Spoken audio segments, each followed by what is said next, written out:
Hello बच्चों, let us solve this question. The process of interaction between water and cations or anions or both of salts is called. Options are hydration, hydrolysis, dehydration and both A and B.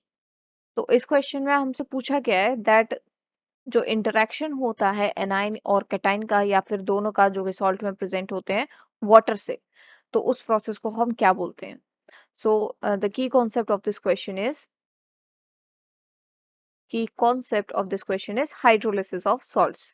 तो की concept में ही हमें answer मिल गया, पर topic यही है hydrolysis of salts. चलिए देखते हैं. तो वन बाय वन डिफरेंसेस देख लेंगे हम हाइड्रेशन, डिहाइड्रेशन और हाइड्रोलिसिस में.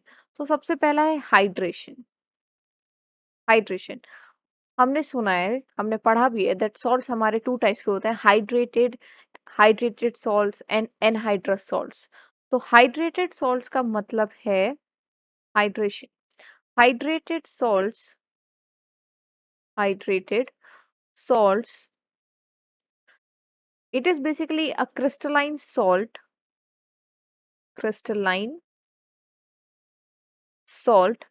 in which, or we can say crystalline salt molecule to which certain number of water molecules are attached. Certain number of water molecules are attached, or we can say are bonded. They are chemically bonded chemically. Means water molecule जब किसी एक crystal से chemically bonded होते हैं तो उन salts को हम हाइड्रेटेड सॉल्ट्स बोलते हैं, और इस प्रोसेस को हम बोलते हैं हाइड्रेशन. इसका बहुत कॉमन सा एग्जांपल है copper sulphate, CuSO4 plus water. तो ये क्या बना लेता है, ये बना लेता है CuSO4.5H2O. तो ये हो गया हमारा hydrated salt, hydrated copper sulphate. तो हाइड्रेशन को हम ऐसे भी बोल सकते हैं कि ये बेसिकली वो प्रोसेस है जहां पर process where mass and transfer of heat takes place. Transfer of, or we can say the process of binding of water molecules. Binding of water molecules. Water molecules जो हैं वो केमिकली बॉन्ड बनाते हैं water molecules, और ये जो reaction होती है ये एक्सोथर्मिक होती है. एक्सोथर्मिक रिएक्शन, यहाँ पर ना एनर्जी रिलीज होती है, एक्सोथर्मिक रिएक्शन. तो ये हाइड्रेशन है, यानी कि ये जो प्रोसेस है उसको हम हाइड्रेशन नहीं बोलेंगे, हमारा आंसर हाइड्रेशन नहीं है. नेक्स्ट हम देखते हैं हाइड्रोलिसिस, या उससे पहले हम देख लेते हैं डिहाइड्रेशन. डिहाइड्रेशन हाइड्रेशन का ऑपोजिट. डिहाइड्रेशन, हाइड्रेशन में वाटर मॉलिक्यूल्स ऐड हुए थे, केमिकली बॉन्ड बनाया था. डिहाइड्रेशन में loss of water molecule, loss of water molecule. तो जो लास्ट हमने रिएक्शन लिखा था कॉपर सल्फेट का, CuSO4.5H2O बनाया था, इसी कॉपर सल्फेट को अगर हम हीट कर देते हैं हाई टेम्परेचर पे, तो ये जो वाटर मॉलिक्यूल जो केमिकली बॉन्डेड थे ये इवेपोरेट हो जाएंगे. मतलब क्रिस्टल से बाहर, बॉन्ड टूट जाएगा क्रिस्टल से बाहर, और सिर्फ रह जाएगा कॉपर सल्फेट. इसको बोलेंगे हम anhydrous copper sulphate. Anhydrous copper sulphate, यहाँ पर वाटर मॉलिक्यूल्स अटैच नहीं है अब. तो ये डिहाइड्रेशन. अब बचा हमारा last hydrolysis. Hydrolysis, okay. So hydrolysis क्या है, ये वो फिनोमिना है, phenomena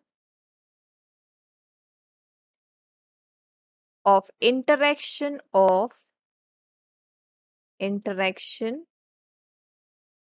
anions and cations, both of anions and cations. ions भी लिख सकते हैं हम, cations to form, anions and cations to form acids and bases, or we can say to give H plus ions and OH minus ions with water, with water. तो hydrolysis वो phenomena है जब हम कोई कंपाउंड वाटर में add करते हैं तो उस कंपाउंड की जो एनाइंस और कैटाइंस है वो वाटर के मॉलिक्यूल के साथ रिएक्ट करके वापस से एसिड या बेस बना लेते हैं। तो इसको हम ऐसे लिख सकते हैं, बेसिकली ये न्यूट्रलाइजेशन रिएक्शन का ऑपोजिट हो जाता है यहाँ पे। दैट कोई भी सॉल्ट है जैसे हमारे पास, तो सॉल्ट को हमने वाटर में डिसॉल्व किया, वाटर में डिसॉल्व करने पर इसने हमें दे दिया एसिड और बेस।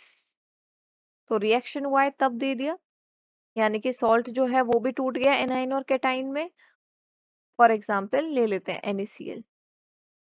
NaCl को हमने वाटर में डिसॉल्व किया है, तो NaCl तो सॉलिड था, वाटर लिक्विड था। क्या मिलेगा अभी हमें? Na प्लस Cl माइनस, ये भी डिसोसिएट होंगे, और H प्लस OH माइनस, ये भी डिसोसिएट होगा। H प्लस को सोडियम डिस्प्लेस करके वापस से बेस बना लेगा NaOH और HCl, तो एसिड और बेस मिल गए हमें। अब जो जिसकी क्वांटिटी ज्यादा होगी, अगर H प्लस आयन ज्यादा होंगे तो सॉल्यूशन एसिडिक होगा, अगर OH माइनस आयन ज्यादा होंगे तो सॉल्यूशन बेसिक होगा। इस प्रोसेस को हम बोलते हैं हाइड्रोलिसिस, और यहाँ पर ये एक्वस, ये भी aqueous. Hydrolysis, this phenomena is known as hydrolysis. तो हमारा जो आंसर है वो क्या हो गया? आंसर है हमारा hydrolysis. Hydrolysis, interaction of ions with water is hydrolysis. Interaction between water and ions of salts is known as hydrolysis. I hope the solution was understandable. Best of luck.